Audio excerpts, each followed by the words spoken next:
Hey guys, welcome back. Today we're going to talk about this big blue machine over here, what it is and what it does.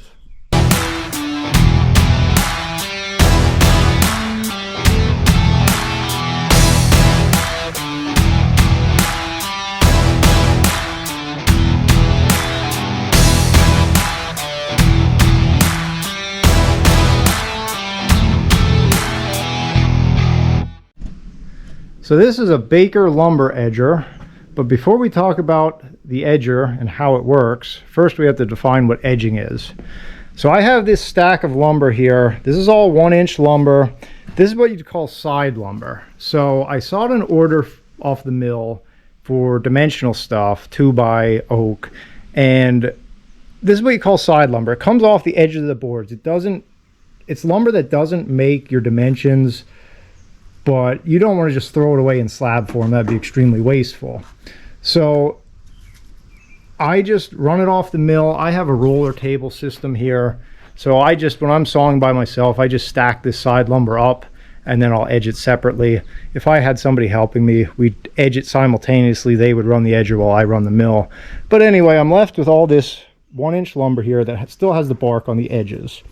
So now my goal is to rip a straight edge on this to make 2 parallel edges to make a nice clean board, kind of like this one you see here. That already was edged on the mill, just kind of the way it came off. So that's what we're shooting for. Now, yes, you could do it on the sawmill, and a lot of you guys that are familiar with bandsaw mills probably know, how you would do that. You stand the boards up, stack them up, and run through them. It's very labor intensive. It's a lot of moving the boards, flipping them around. It's not the most accurate. It's just slow. Definitely can be done. I did it for many years before I bought the edger, but this video is going to show you how I do it now.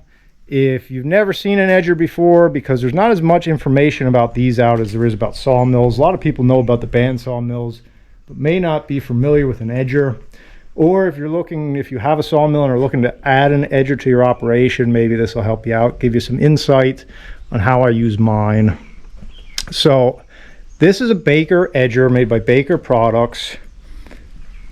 Nothing wrong with Wood-Mizer. I have a Wood-Mizer sawmill. Baker is also an exceptional company. I've had nothing but good luck with this machine. Very well built machine. I'll get into why I chose the Baker over the Wood-Mizer later.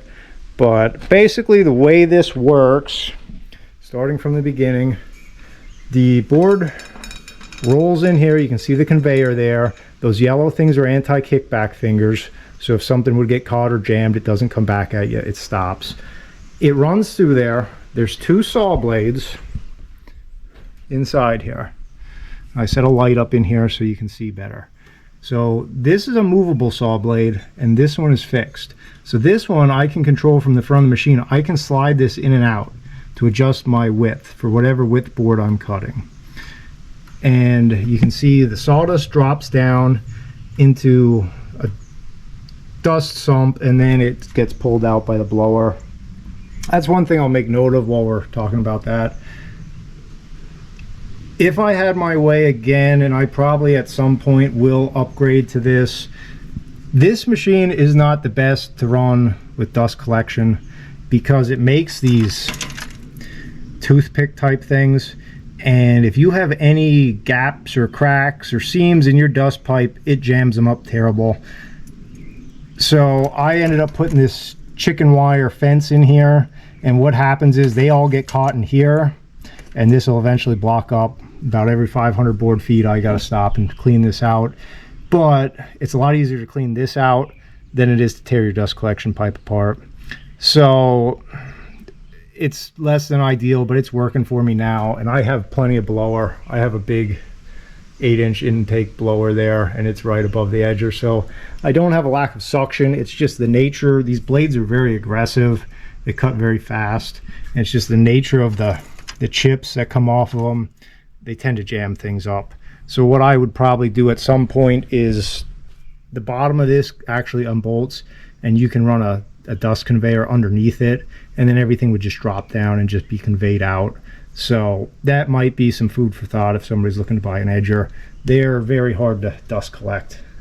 So, but anyway, moving on from that, These are split blades.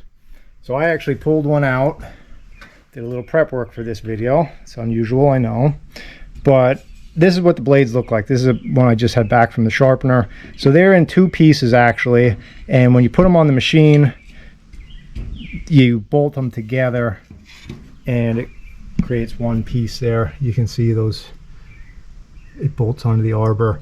If it was a one-piece blade, you don't want an edger with one-piece blades, because then you have to take this all apart to be able to change the blades. Not practical at all. So this machine's powered by a 20 horsepower Honda gas motor. That was my preference here, just because of the electricity we have available. Is better off just using gas. So obviously that's pretty self-explanatory. Those blades spin. You can move it in and out to set your width. The conveyor feeds it through and it cuts the board. Now the outfeed here, this is where it gets a little custom made. Baker will make a power outfeed table for you. I opted not to get it because I wasn't exactly sure when I ordered this machine. I bought this machine new. When I ordered it, I wasn't exactly sure how I wanted to use it, but then I decided once I set it up that I needed it, so I made my own. So I just put a chain drive here off of my last drive roll, and I just made these rollers powered myself. And then I just took a section of roller table here, turned it upside down, fabbed up some mounts, and this is like a press roll that presses down, so when the board comes through, it puts contact against the powered rollers. And the reason for that, it sends everything straight out and totally clears the machine. If you don't have this on and you don't have these powered rollers, when it hits the end of the conveyor, it's just going to stop dead, and then it'll be hanging here kind of in no man's land. And the reason I need it to go all the way out and drop clear of the machine, I actually built this flip table. And what this does, so the board goes out, it drops on this table. It's air powered, has an air cylinder underneath it. I'll show you in a minute. Flips it up, dumps the board onto those conveyors. I fabbed up all that conveyor system there. That piece of metal there is to stop anything that kind of gets wild from kicking over the side of the conveyors. So it kicks over against the conveyors, rolls back, and then stops on the dead rolls there. So what that allows you to do, one guy can feed this machine, flip the boards back, and they roll back the conveyor. So you can stand here at the end of the machine and feed boards, take boards off, and stack them. So it really becomes a one-man operation. It works fantastic with two people, because then you can feed at a steady rate. The guy taking off can take off at a steady rate, and you can really run a lot of wood through this machine. So we have our scrap rack in the back here. All our edging strips get thrown into there. The wood typically gets stacked here on the cement, and then we move it out with the loader. So a couple different features of this edger. I have a fixed fence here, and you can see that pointer with the numbers. It's dirty because everything around here is dirty. So if I just want to edge one edge off a board, say it comes off the mill, it has one square edge, and I just want to edge the other bark off, or I want to change the dimension, I can just use this, just like you would use your table saw in a home shop. Set your dimension, put your board against the fence, send it through. I use that occasionally. It's handy when you need it. A lot of times that spends its time out of the way, and I'll be using both blades. So if you look up there, let me get a little closer so you can get a better look at that. This is a whole numbered plate here, and you can see the pointer. So that tells me how far apart my blades are. Right now, those blades are 4 inches apart. So if I run a board through there, I'm going to get a 4-inch board. And obviously I can change that wider. I can slide it back and forth with my little slider lever there on the end of the edger, and I can dial it into any width I want. Now, back to why I picked the Baker edger over a lot of other brands. I did a lot of research before I bought this edger. It's not a cheap piece of equipment, so I really put some time into thinking about it. I primarily use this for cutting our flooring blanks. When our flooring goes through the molder, it's got to be cut to a certain width for the tongue and groove. Same way with our pine paneling and shiplap. It has to be pre-sized to a certain width. Now, I've always done that on a straight line rip saw. If you know anything about a straight line rip saw, they're extremely accurate, but they only have one blade. So that means what I have to do is one pass through to get a straight edge, and then I bring it back, and then I run it against the fence like a table saw, 2 passes. It's power feed like this edger is. It works very well, it's very accurate, but this edger is twice as fast, because now what I can do, I can take a board, rough board out of the kiln, and let's just say I need 5.5 inches for a flooring blank. I can set this scale at 5.5 inches. I can send that board through, and I have a perfect board. The reason for the Baker over a lot of the others, belts. A lot of edgers, wood miser included, will use rollers, power rollers, instead of belts. Rollers slip, belts grip. This thing, once dialed in, is pretty darn accurate. Certainly accurate enough to go through a molder for flooring. Is obviously not glue line accurate like my straight line rip saw is, but it's very accurate enough for molder work. So it has cut my flooring blank preparation time in half. So that was my major reason for buying this, honestly, more so than the sawmill end of things. And getting to edge boards with it is a bonus in my mind for my operation. So you might be wondering, well, how do you line this up? What do you just guess at it? You just chuck it up there and pray that it goes straight? Well, not exactly. There's one more feature this edger has. That's an option that if you're going to buy an edger, I would absolutely say you need. And that is lasers. If you can see here, it casts 2 laser lines. You can see it on my hand. So when I feed a board, let's stand back at the end here, maybe you can see better. When I feed a board, I can look straight down the board and I can see that bark on both edges, or if I'm edging a piece of square lumber for flooring, I can line that up perfect that it's taking some off of each side, and there's no guesswork involved. I know exactly where those saw blades are going to cut every single time, and I can feed it in the machine with confidence and it'll come out that way. So it's very neat. Definitely a feature I would recommend if you're going to purchase an edger. You need lasers. There's a little indicator dot here. If you can line up a board with that little indicator and send it squarely through this edger, you're a better man than me. So I have a laser on my straight line rip saw. You need a laser on an edger.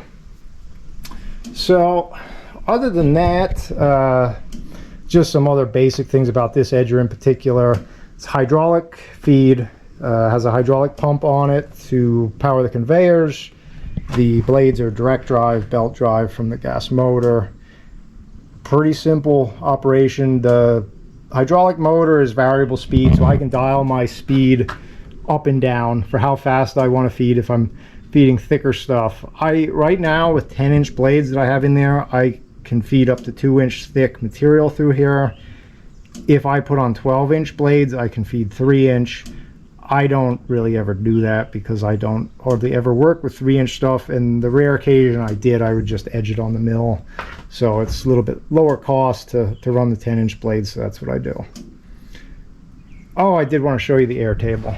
So let's trigger it here. That's how that works.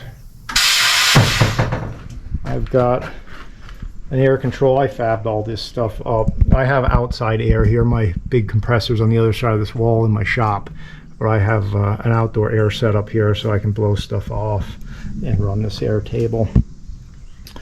So I'll put this back together. We'll run a few boards through it so you can see it, but I just want to show you the basics. It's a very unique machine. It's definitely a special use case for a small hobby sawmill. There's really no reason for this, but for my operation, it plays a couple different roles, and it really saves time, and time really is money when you're talking about a lot of this stuff.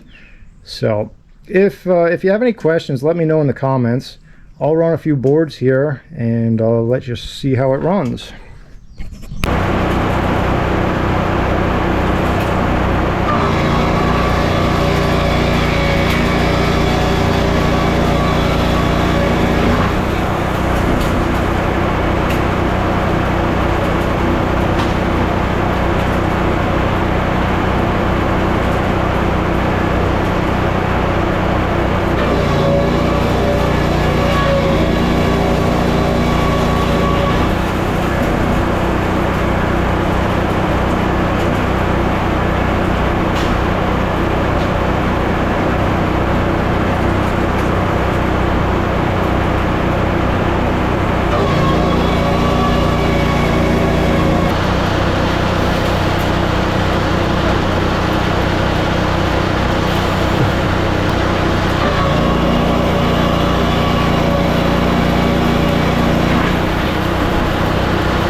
So there you have it, guys. That's the basics of how an edger works. If you've never seen one before, I hope you found this interesting. It's just another tool in the arsenal here of making nice lumber. Has multiple uses for my operation. If you're in the market for one, if you're trying to debate if it would work for you, that's a personal decision. I went back and forth on this for several years before I pulled the trigger and bought an edger. I'm happy I did it now. Like I said before, a big part of my reasoning was for my flooring business. If you're just sawing, well, then you have to really consider your whole operation, your workflow, how you're handling material, what your help is. If you have a helper that can run an edger, it's a no-brainer. If you're running by yourself, it's a tougher decision. I still would rather edge on this edger than edge on the mill. I remember those days of flipping boards and using the hydraulic clamp and gang ripping them, and that was never my thing. I always hated that. But it is an expensive proposition to buy a machine like that. So you have to weigh it out. If, like I said, if anybody has any questions that I could maybe answer, I'd be happy to give you more information. I know I talked to a few people before I bought this Baker for some different recommendations, and I'm happy with it. It does the job I expected it to do, and I have no complaints. So anyway, thanks for watching, guys. I hope you liked it. Catch you next time.